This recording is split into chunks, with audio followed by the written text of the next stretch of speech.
Hello everyone, আমি উচ্ছ্বাস তালুকদার। আমরা আজকে আসছি হচ্ছে সুনামগঞ্জ জেলার ধর্মপাশা উপজেলার শালবরশ ইউনিয়নের গাবীগ্রাম।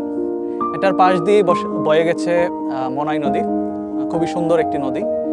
এই নদীর দেখতে পাচ্ছেন যে এই নদীটার আসলে অনেকগুলা বাঁক একে বেঁকে চলেছে গাবীগ্রামের পাশ দিয়ে। এই নদীটার সৌন্দর্যটাই আসলে হচ্ছে এই আঁকাবাঁকা যে নদীর যে আঁকাবাঁকা পথ, এটার কারণে আসলে এই নদীটার সৌন্দর্য আরো বেশি প্রস্ফুটিত হয়েছে।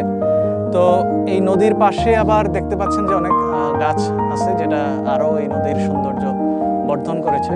এবং এই নদীর দুই পাশেই হচ্ছে অনেক জমি আছে। আমরা আপাতত এই নদীর যে বয়ে চলাটা সেটাই দেখাচ্ছি, যদিও নদীতে এখন পানি কম, কারণ হচ্ছে এই নদীটা আসলে চর পরে অনেক হয়ে গেছে, মানে আগে যে গভীর ছিল সেই গভীরতাটা কমে গেছে।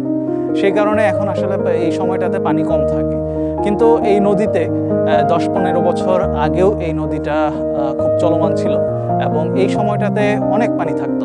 বিশেষ করে এটা বৈশাখ